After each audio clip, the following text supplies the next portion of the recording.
Bonjour à tous, j'espère que vous allez bien, je suis ravie de vous retrouver avec cette nouvelle vidéo. Aujourd'hui, j'aimerais apporter un éclairage à propos des âmes.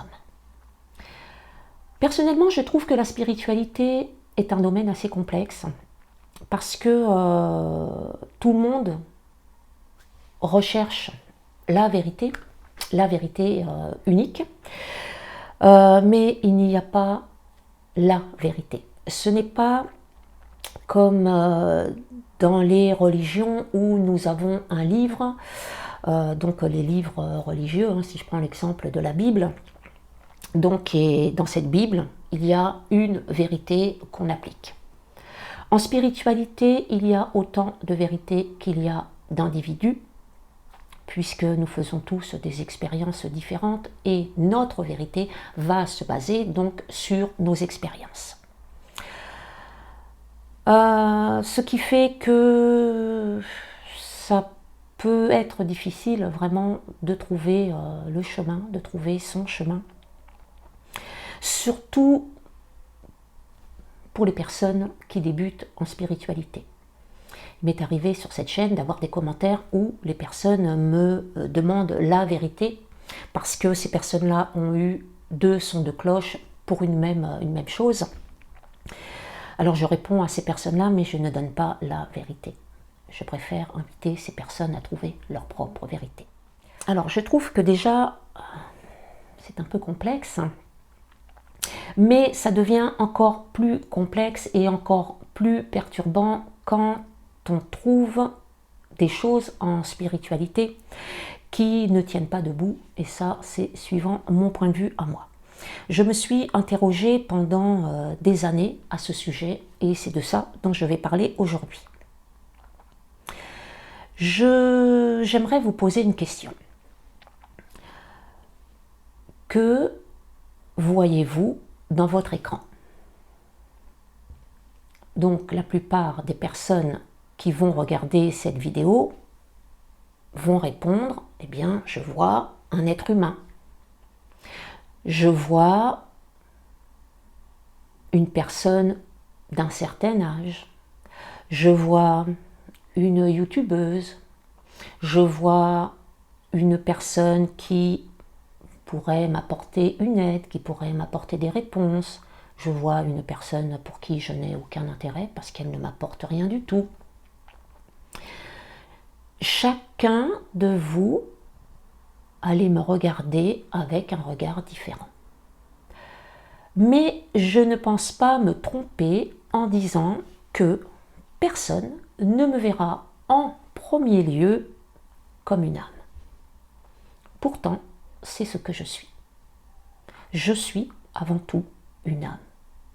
Vous êtes avant tout une âme. Nous sommes tous, avant toute chose, une âme. J'ai une quinzaine d'oracles. Je ne parle pas des oracles où on pose les cartes comme l'oracle de G et où on interprète les cartes. Je parle d'oracles où vous tirez une carte et vous avez un message directement, un message de la journée, une carte comme celle-ci. Donc là j'en ai une quinzaine et j'avoue que en lisant certaines de ces cartes, ces messages, ça m'a beaucoup perturbée, ça m'a carrément retourné le cerveau et je me suis posé tout un tas de questions. Je me suis demandé qui j'étais. Qui est ce jeu? Je vais vous lire donc 3 messages. Alors j'en ai pris 3 qui sont du même oracle. J'en ai d'autres, je vais lire aussi ces deux-là. Je n'ai pas sorti toutes les cartes qui me paraissaient bizarres. Je ne vais pas tous les lire quand même.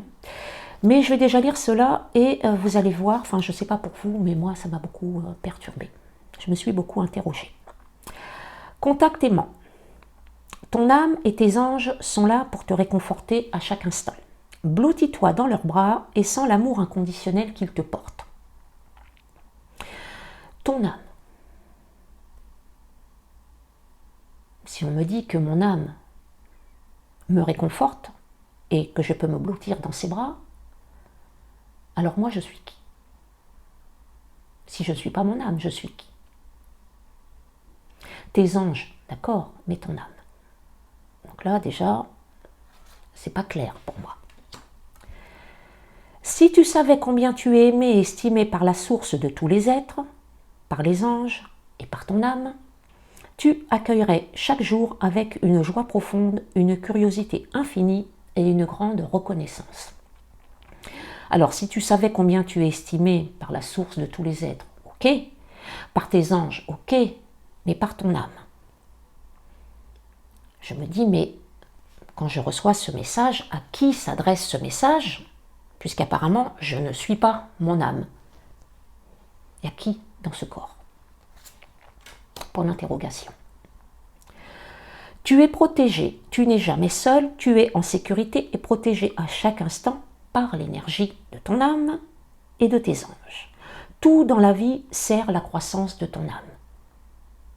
Moi, quand je lis ce message, je me dis que mon âme et moi sommes deux êtres séparés et que c'est moi qui suis sur le devant de la scène et mon âme derrière qui donc fait l'expérience à travers moi, qui évolue à travers moi. Mais à ce moment-là, qui est ce moi? Si je ne suis pas mon âme, je suis qui? Pour moi, c'est incompréhensible.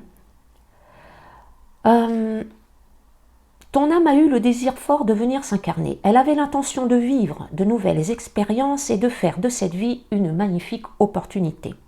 Alors ose suivre l'appel de ton âme et déploie tes ailes.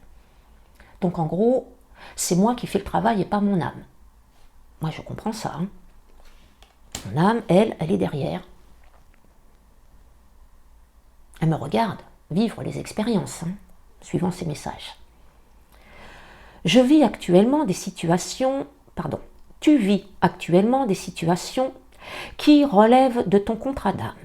Ton âme s'est engagée à servir et à diffuser la lumière dans cette vie.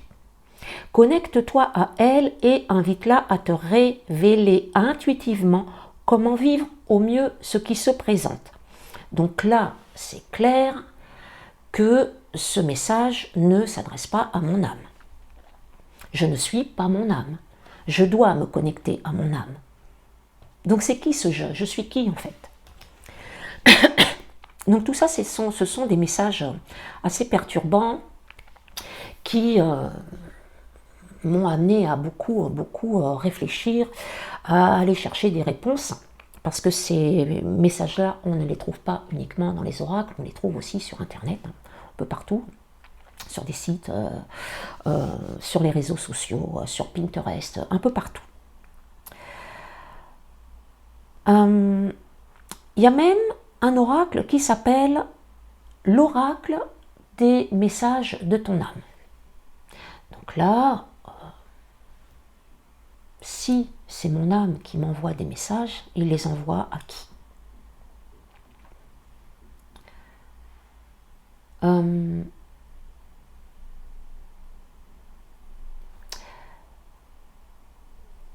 Quand une âme vient s'incarner, elle vient s'incarner seule. Je veux dire, elle est seule dans le ventre de sa mère. À moins d'une grossesse multiple, comme des jumeaux ou des triplés, ou même voire plus. Mais ça ne change pas qu'il y a un corps, une âme. Il n'y a pas deux âmes dans un même corps. Donc, quand on lit ce message, là je vais le relire, ton âme et tes anges sont là pour te réconforter à chaque instant, blottis-toi dans leurs bras et sens l'amour inconditionnel qu'ils te portent. Quand une personne lit ce message, elle va penser à quoi? Bien sûr qu'elle va penser que ça s'adresse à l'être humain. Et c'est là que ça ne va pas. Qu'est-ce qui compose un être humain? Quels sont les éléments qui font que nous sommes un être humain?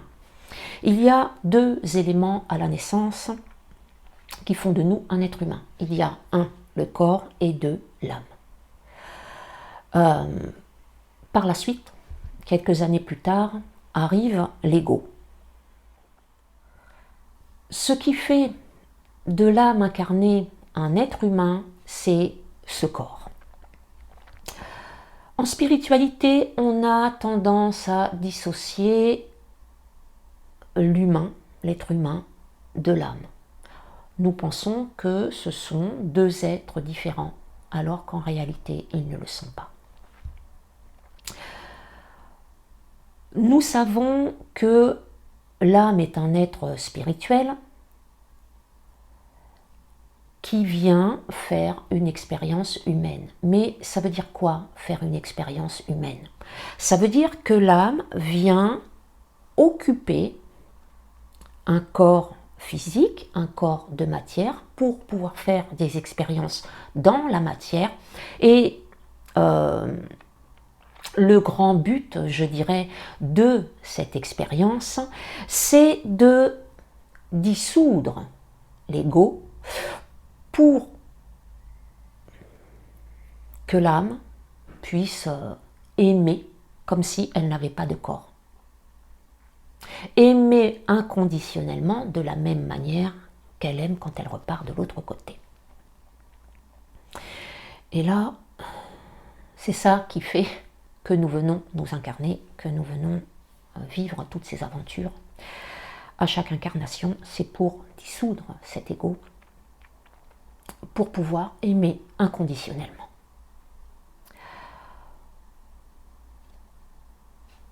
Ce corps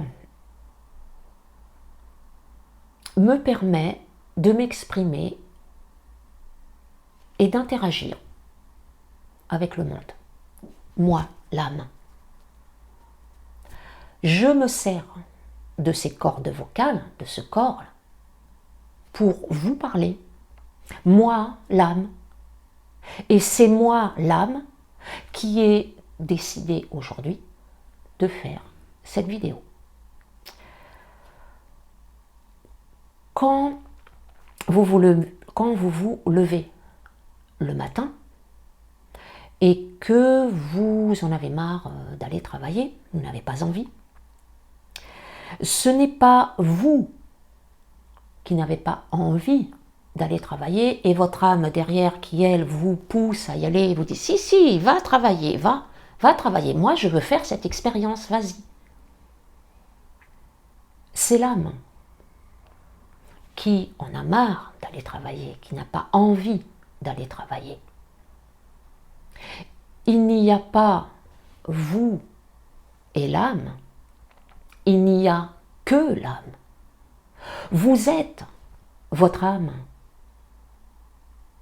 Quand vous dites « je », vous pensez à vous, à l'être humain, à la personnalité, à la personne que vous êtes. Alors qu'en réalité, ce « je » est votre âme. Je vais revenir à l'ego. Pour se protéger des premières blessures de la vie, l'âme va aux alentours des 7 ans à peu près, 6-7 ans, commencer à construire l'ego. Avec le temps, plus vous avez de blessures, plus vous avez de chances d'avoir un fort ego. Toutefois, et c'est là qu'on peut parler d'évolution, malgré toutes ces blessures, l'âme peut choisir la voie du cœur ou la voie de son ego. Et je dis bien de son ego. L'âme a un ego quand elle est en incarnation.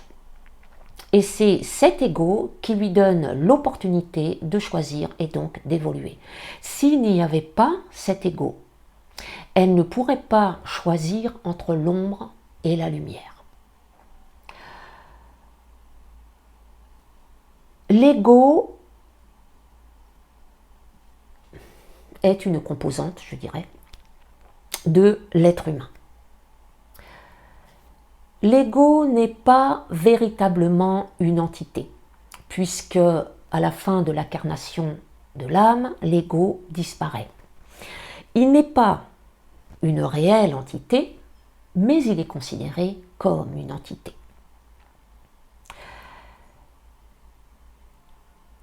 Et c'est l'élément essentiel pour l'évolution de l'âme. C'est pourquoi l'ange Aziel dit que l'ego est le moteur de notre évolution. De notre évolution à nous, mais c'est qui ce nous? Ce n'est pas l'être humain. L'ange Aziel parle de l'âme. Ça veut bien dire que celui qui gouverne la vie, celle qui gouverne nos vies, ce sont bien nos âmes.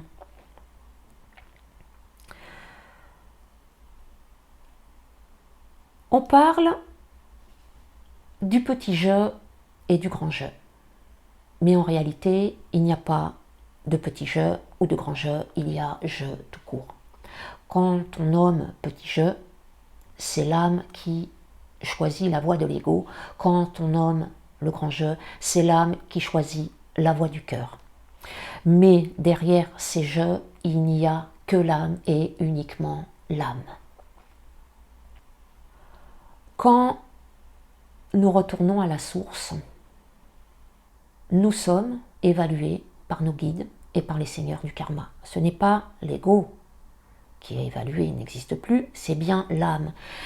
C'est logique puisque c'est l'âme qui fait absolument tous les choix dans l'incarnation.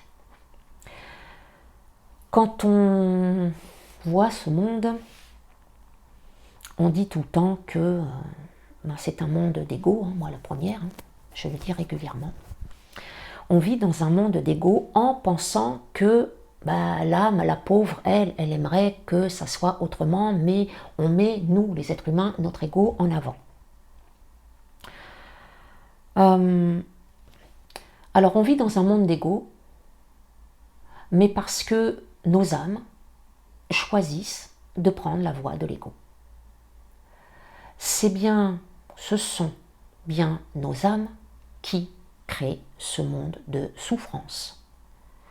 Ce monde où il y a des conflits, où il y a la misère, où il y a la peur. Ce sont bien les âmes qui créent ce monde. Et ce sont les âmes qui décident de vivre en prenant la voie de l'ego. Et quand nous retournerons de l'autre côté, eh bien nous devrons, je dis nous parce que nous sommes les âmes, nous devrons assumer les choix que nous avons faits. Dans ce corps, il n'y a que l'âme. Il n'existe rien en dehors du corps, de l'âme et de l'esprit. Là aussi, quand je parle d'esprit, c'est brouillon. On ne sait pas trop de quoi on parle. Voici la charte de Maître Saint-Germain dont j'ai déjà parlé. En bas, vous avez le corps. Au milieu, vous avez l'âme. Et en haut, vous avez l'esprit. L'Esprit Saint, Dieu ou la présence je suis, sans qui la vie n'existerait pas. Nous voyons sur cette image un rayon blanc partir du cœur de la présence et descendre jusqu'au cœur de l'être humain, de ce corps. Sans ce rayon blanc, il n'y aurait pas de vie. Les incarnations ne seraient pas possibles. Et puis, il y a le deuxième esprit qui est l'esprit humain. Et là, on va parler du mental. Ce mental qui est le siège de la pensée, de la réflexion, et qui est relié à l'ego. Donc, quand on parle du petit je, on parle de la voix de l'ego, on parle de ce mental, de l'âme qui est plus dans le mental que dans le cœur.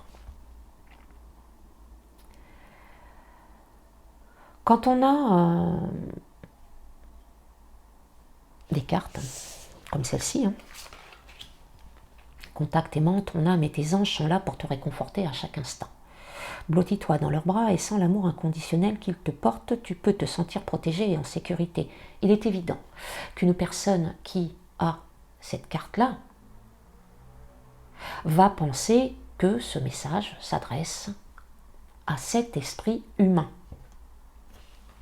Elle ne va pas avoir autre chose, puisque c'est l'âme qui lui donne cet amour. Elle ne va jamais penser qu'elle-même est l'âme. Mais derrière cet esprit humain, il y a quoi, si ce n'est l'âme? Le corps, l'âme, l'ego ne sont pas dissociés. Et le chef d'orchestre de tout ça, c'est l'âme. Les pensées appartiennent à l'âme. Les émotions appartiennent à l'âme. L'ego appartient à l'âme. La conscience appartient à l'âme. On parle de la conscience humaine. Quand nous faisons quelque chose que nous regrettons, nous disons que nous avons ça sur la conscience en pensant à l'être humain. Or, la conscience n'appartient pas à l'être humain. La conscience appartient à l'âme. Quand nous nous désincarnons et que nous repartons de l'autre côté, chaque âme va sur le plan de conscience qui lui correspond. Je n'ai pas inventé ce terme, c'est réellement ça. Nous allons tous, suivant notre niveau de conscience, c'est-à-dire l'amour, nous allons sur des plans de conscience différents. Donc il est évident que une âme qui a été en incarnation et qui a été dans la lumière, qui a eu de belles pensées, qui a été dans le service, qui a fait du bien aux autres, ira sur un plan de conscience élevé. Les âmes qui ont fait le mal, je pense aux âmes qui ont tué, je pense aux tueurs en série, ces âmes-là iront donc sur des plans de conscience inférieurs puisqu'elles n'ont pas une conscience élevée. Tout ça est très logique en fait. Donc là, on peut vraiment parler de conscience au niveau de l'âme et pas de conscience au niveau de l'être humain. Pendant longtemps, un certain nombre d'années, je disais que j'avais ma partie humaine et ma partie divine. Je séparais les deux. Aujourd'hui, je ne pense plus du tout comme ça parce que c'est vraiment très clair pour moi. La seule chose qui fait de moi un être humain, c'est ce corps. Nous sommes tous des âmes en incarnation. Nous sommes tous des êtres spirituels. Ce corps n'est qu'une enveloppe. Ce corps n'est que notre véhicule pour pouvoir vivre cette incarnation dans la matière. Comme nous ne voyons pas l'âme et que nous croyons que ce que nous voyons, évidemment, nous pensons que nous sommes qu'un être humain, que nous ne sommes pas une âme en incarnation. C'est un peu la même chose pour l'intuition. On pense que l'intuition, c'est l'âme qui nous envoie des messages par le cœur et que nous pouvons nous connecter à elle, c'est comme c'est écrit dans le message, que nous pouvons nous connecter à elle par le biais de la méditation. Nous sommes connectés à elle en permanence puisque nous sommes notre âme. Nous sommes elle, nous sommes l'âme. Donc on est connecté à nous tout le temps. L'intuition c'est de l'information que l'âme capte dans l'invisible, dans l'astral, et elle reçoit ces informations par le biais des ressentis. Après, c'est à l'âme de se faire confiance. Soit l'âme est dans l'ego, dans le mental, et elle ne se fait pas confiance. Soit elle écoute ses ressentis et elle se fait confiance et elle reçoit les informations. C'est ça, l'intuition. La méditation, ce n'est pas se connecter à son âme. La méditation, c'est se connecter à l'instant présent pour se retrouver nous-mêmes, l'âme ou les personnes, c'est la même chose. Pour retrouver la paix que nous sommes, pour retrouver la sérénité que nous sommes, pour retrouver l'amour que nous sommes, et pour se connecter à l'Esprit Saint, à Dieu, à la présence je suis. Et quand on est connecté, quand l'âme est connectée, qu'elle retrouve cette paix qu'elle est, à ce moment-là, elle peut recevoir des messages de la présence je suis par le cœur. Voilà. Nous sommes des âmes,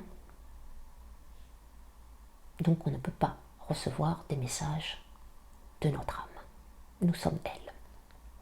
Nous pouvons recevoir des messages, nous, les âmes, de l'invisible, de nos guides, des anges, des archanges. Quand nous avons des messages, alors pas ceux-là, il y en a d'autres qui sont vraiment très très bien.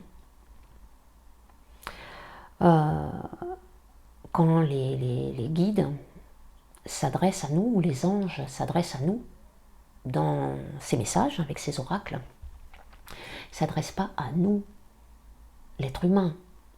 Ils s'adressent à l'âme. C'est à elle qu'ils s'adressent.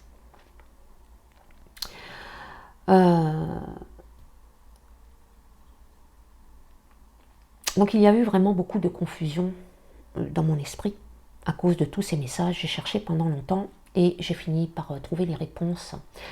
C'est une phrase dans une vidéo qui m'a donné le déclic. Et également la numérologie. La numérologie m'a apporté énormément de réponses. Je pourrais même aller plus loin et dire que l'âme a deux personnalités. On le voit dans la numérologie. Mais, à la limite, ça pourrait être le sujet d'une autre vidéo. Ça pourrait être la suite de cette vidéo. Je pense que je ne suis pas la seule à m'être posé ces questions de l'être humain, de l'âme, de l'ego, de l'esprit, de la conscience. Donc si cette vidéo peut vous apporter des réponses, eh bien tant mieux. Prenez ce qui vous parle.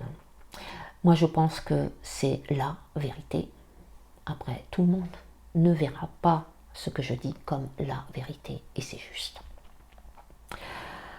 Voilà pour aujourd'hui, hein. J'ai fait le tour de la question, donc je vous laisse. On se retrouve bientôt avec une autre vidéo. Prenez soin de vous et passez une belle fin de semaine. Je vous embrasse. Ciao.